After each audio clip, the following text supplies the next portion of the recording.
स्वागत है सारे जेट वाले विद्यार्थियों का आपके अपने YouTube चैनल फार्मर्स लॉ पे। बात करने वाले जेट एग्जाम 2021 जो आज जो पेपर हुआ उसके आंसर की एग्रीकल्चर के पूरे 40 क्वेश्चंस की। तो वैसे बात करें तो आज का जो पेपर था उसमें उतना हार्ड नहीं था, कि बात जो सेंटर पे हम गए थे वहाँ पे ये बात हो रही कि हार्ड आया पेपर। हाँ, इसकी जो लैंग्वेज है, पेपर की जो लैंग्वेज आई है आपकी, वो बहुत ही थोड़ी सी टफ टाइप की आई कि समझने में आपको दिक्कत हुई है। बाकी जिनका अच्छे से पढ़ा हुआ था, जिनका बेसिक क्लियर था, एग्रोनॉमी से ज़्यादा क्वेश्चन आए हैं, एनिमल का उतना कुछ खास क्वेश्चन नहीं आए, ना ही आपके जो हॉर्टिकल्चर है उसके इतने आए ज़्यादा। एनिमल के आए वो भी फंडामेंटल्स वाले में ज़्यादा हैं, क्रॉप से रिलेटेड भी उतने खास नहीं आए। बाकी जो लैंग्वेज जो रही है पेपर की एग्रीकल्चर की, वो वाकई में थोड़ी सी टफ टाइप की रही है। तो बात करते हैं राइट आंसर्स की। तो जो पहला इसमें क्वेश्चन दिया हुआ है आप देख सकते हो, organic federation of organic agriculture movements जो IFOAM है उसकी स्थापना कब हुई थी। तो इसका जो राइट आंसर है वह है 1972 1972 के अंदर हुई थी। पहले क्वेश्चन का राइट आंसर है 1972। सेकंड की बात करते हैं, इक्रीशिएट क्या है। तो इक्रीशिएट सबको पता है हैदराबाद के अंदर है। इक्रीशिएट जो है वो हैदराबाद के अंदर है। और है क्या इक्रीशिएट? अंतर्राष्ट्रीय संगठन है ये एक, ठीक है, कृषि के लिए अंतर्राष्ट्रीय संगठन है। 2 नंबर का दूसरे के अंदर जो थर्ड ऑप्शन है वो राइट है। बात करते हैं थर्ड क्वेश्चन की कि कौन सी फसल में तीनों प्रकार की सुसुप्त अवस्था दिखाई देती है। तो जो जंगली जई है उसके अंदर तीनों प्रकार की सुसुप्त अवस्था दिखाई देती है। जो 3 है, इनेंट, इंडिकेट, इनफोर्स, तीनों प्रकार की सुसुप्त अवस्था जंगली जई के अंदर दिखाई पड़ती है। क्वेश्चन नंबर 4 की बात करें अगर, कि फूल गोभी में ब्राउनिंग किसके कारण होता है। ये क्वेश्चन ये अभी लेवल का है कि आपके 12th के लेवल का क्वेश्चन है, अच्छा क्वेश्चन है कि ब्राउनिंग जो है फूल गोभी में किससे होता है। तो जो ब्राउनिंग है वो बोरोन की कमी से होता है, ठीक है, फर्स्ट वाला राइट आंसर है। बात करते हैं क्वेश्चन नंबर 5 की कि अनार की रोपण दूरी क्या है। तो अनार की रोपण दूरी NCERT के बेस अपन बात करते हैं तो इसमें आएगा 5 × 5 मीटर है, ठीक है। 4th जो ऑप्शन है वो बिल्कुल राइट है, 5वें क्वेश्चन में 5 × 5 आएगा। 6वां क्वेश्चन है अमरूद का वानस्पतिक नाम। बहुत ही इजी और बिल्कुल बेसिक क्वेश्चन है ये, सबको आता है, सीडियम गोवा जावा, ठीक है, मिलिटेसिस का कुल है। 7 नंबर का अपन क्वेश्चन की बात करें कि अवांछनीय, परेशानी व मुश्किल से नियंत्रित किए जाने वाले खरपतवार क्या कहलाते हैं। तो इसमें अवांछनीय आ गया, परेशानी अपने को वो कर रहे हैं, ठीक है, तो उनको क्या बोलेंगे, विषैले खरपतवार, ठीक है। परेशानी कर रहे हैं, स्वास्थ्य संबंधी कर रहे हो, चाहे स्किन संबंधी कर रहे हो, कोई सी भी कर रहे हो, स्वास्थ्य संबंधी कर रहे हो, अपने को ये दिक्कत कर रहे हैं और इसका नियंत्रण भी नहीं हो रहा है, अवांछनीय पौधे हैं, वो क्या कहलाते हैं, विषैले खरपतवार के अंतर्गत आएंगे ये। बात करते हैं 8वें क्वेश्चन की कि मैक्सिकन की जो मैक्सिकन गेहूं है कोलेप्टिक लंबाई कितनी होगी इसकी। तो इसका जो राइट आंसर है वो है 5 सेंटीमीटर। 8वें क्वेश्चन का राइट आंसर क्या है, 5 सेंटीमीटर। 9वां क्वेश्चन देखते हैं कि वर्षा उपहार किसकी किस्म है। सबको पता है वर्षा उपहार जो भिंडी की किस्म है और बहुत ही फेमस किस्म है, ऐसे नहीं कि नई किस्म दिया है जो आपने पढ़ा ही नहीं, बहुत अच्छा क्वेश्चन है। ये देखते हैं 10th नंबर का क्वेश्चन। ये थोड़ा सा लैंग्वेज टफ आपको हो सकता है, आपके नोट्स कोचिंग जो नोट्स वगैरह थे उनमें नहीं मिले ये क्वेश्चन ऐसे कैसा, बाकी थोड़ा समझने वाला है कि रूमेन में अमोनिया और कुल VAF का संकेंद्रण किसके लिए सर्वाधिक है।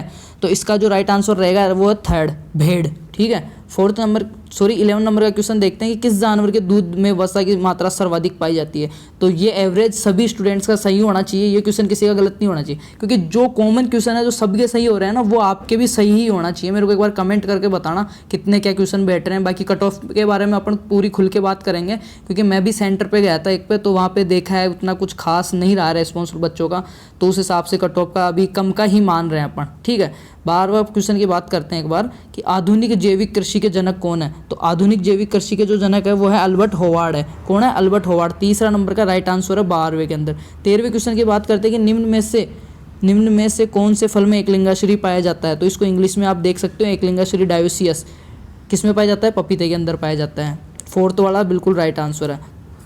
14वां क्वेश्चन देखते हैं इसमें, भारत में सबसे अधिक मोठ का उत्पादन किस में होता है। सबसे अधिक मोठ तो राजस्थान में। अभी जो नए आंकड़े हैं ना उसमें जो ये दलहन वगैरह है इसके अंदर राजस्थान का पहला है, पहले MP आता था मोठ के अंदर, अभी कौन आ रहा है, राजस्थान आ रहा है। तो ये 14वें क्वेश्चन में 3rd जो ऑप्शन है वो राइट है। क्वेश्चन नंबर 15 देखते हैं कि निम्नलिखित में से कौन सा राज्य भारत में अंडे उत्पादन में फर्स्ट पे है। अंडे उत्पादन में जो फर्स्ट पे है वो तमिलनाडु है, पहले आंध्र प्रदेश आता था, और राजस्थान में कौन था, अजमेर, ठीक है। तमिलनाडु राइट आंसर है 15वें में 3rd नंबर का। 6 नंबर क्वेश्चन देखते हैं कि धान के पुआल की पाचकता को बाधित करने में निम्नलिखित में से कौन से सबसे महत्वपूर्ण है। तो सिलिका राइट आंसर क्या है, 16वें के अंदर सिलिका।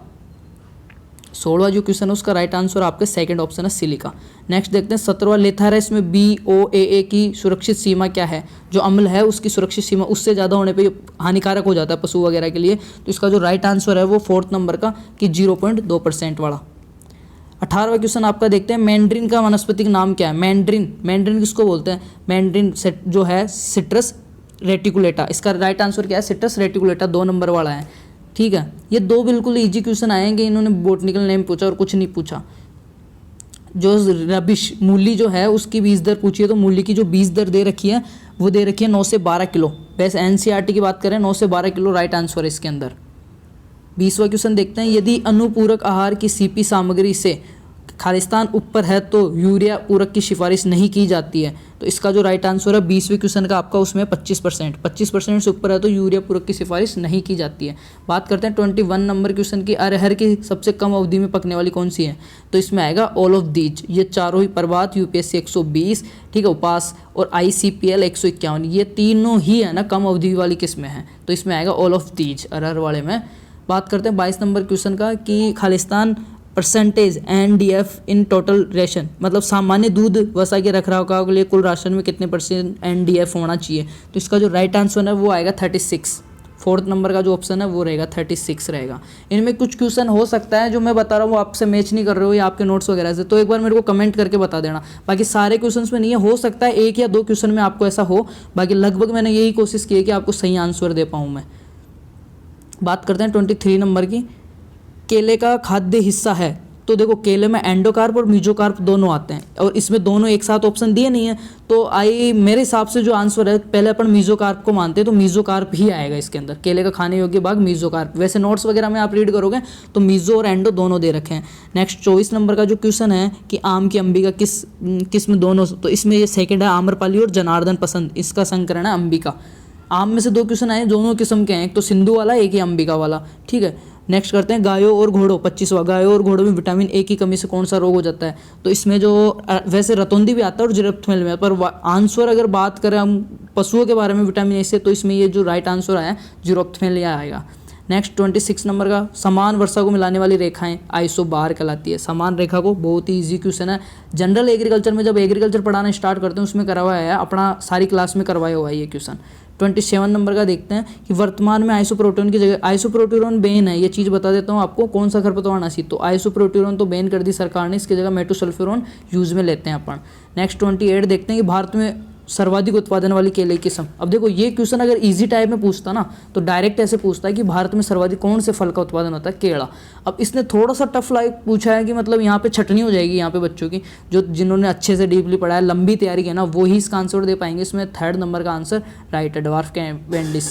बात करते हैं 29 की, कंद या बल्ब विकास के लिए इष्टतम तापमान है। कंद या विकास के लिए इष्टतम तापमान है, तो जो बी ऑप्शन है वो बिल्कुल राइट है, 20 से 25 डिग्री सेल्सियस। ये देखो आम का 30वां क्वेश्चन, आम की बीज रहित किस्म, आम की बीज रहित किस्म कौन सी है? सिंधु। नेक्स्ट देखते हैं 31 कि सजावटी साइट्रस प्रजाति कौन सी है? सजावटी साइट्रस प्रजाति कौन सी है फूल की? ठीक है, तो इसमें आएगा हजारा आएगा। नेक्स्ट बात करते हैं, चावल के खेरे रोग की खोज वाई.एल. लेने ने की थी पंतनगर के अंदर। वाई.एल. लेने, 4th आंसर राइट है, वाई.एल. लेने ने की थी। नेक्स्ट क्वेश्चन देखते हैं 33, अंगूर की प्रवर्धन की विधि है। तो अंगूर में सबको पता है हार्ड वुड, जो कठोर तना कलम करते हैं, कठोर तना कलम। तो इसमें जो 3rd ऑप्शन है, यहाँ पे देखो कटिंग लिखा हुआ है, यहाँ पे केवल कल ही लिखा हुआ है, तो यहाँ पे मैं और आएगा, प्रिंटिंग मिस्टेक है, कलम।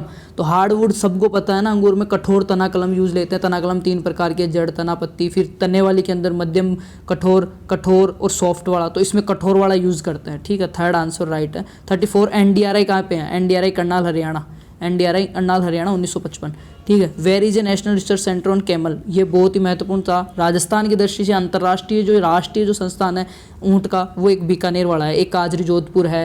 ये मतलब जो राष्ट्र सेंटर लेवल के हैं और अपने राजस्थान में स्थित है, राजस्थान का पेपर है तो राजस्थान में ही ज़्यादा इनको इंपॉर्टेंस देंगे क्वेश्चन के माध्यम से। तो जो राष्ट्रीय अनुसंधान केंद्र है वो बीकानेर में है, और ऊँट जो वो है उत्कृष्टता केंद्र, वो अलग चीज़ है। 36 देखते हैं कि गेहूँ में FIRB विधि की बीज दर क्या है? गेहूँ में FIRB विधि की देखो लगभग जो आंसर है वो बच्चों ने, मैंने देखा है ना, वो 125 की ग्रा किया है या 100 किया है, बट इसका जो राइट आंसर है वो 75 kg आएगा। थोड़ा सा टफ क्वेश्चन है ये। 37 में बात करते हैं राष्ट्रीय जैविक खेती गाजियाबाद, ये बिल्कुल ईजी क्वेश्चन में था, क्योंकि ये सब इंस्टीट्यूट वाले जब जनरल एग्रीकल्चर करवाते हैं वो करवाते हैं। बाजरे का परीक्षण वार 5 ग्राम, कितना होता है बाजरे का टेस्ट वेट? 5 ग्राम होता है। छोटी फसलों का टेस्ट वेट करते हैं, और जो बड़े होते हैं उनका सीड इंडेक्स निकालते हैं। टेस्ट वेट में आते हैं 1000 दानों का वजन, और सीड इंडेक्स में 100 दानों का वजन। सेकंड लास्ट क्वेश्चन देखते हैं 39, निम्नलिखित में कौन सा बंदरगाह मत्स्य पालन में? अब ये देखो इसमें आएगा कोच्चि, राइट आंसर क्या है? कोच्चि। 4th लास्ट क्वेश्चन देखते हैं, ओलियो रेजिन किससे प्राप्त होता है, जो ओलियो रेजिन है वो किससे प्राप्त होता है, तो मिर्ची से प्राप्त होता है ओलियो रेजिन। तो सभी भाइयों को बहुत बहुत बधाई, जिनका पेपर अच्छा है उनका।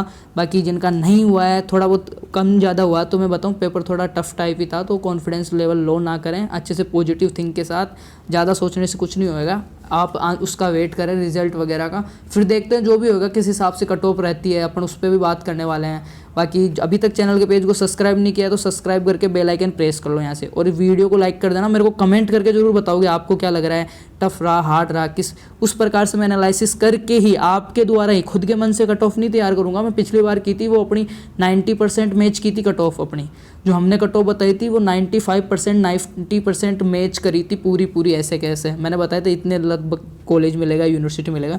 तो एक बार सारे कमेंट्स करना, उसी माध्यम से मैं कट ऑफ तैयार करूँगा। बाकी बात करते हैं नेक्स्ट की, बहुत जल्दी मिलते हैं। Thank you.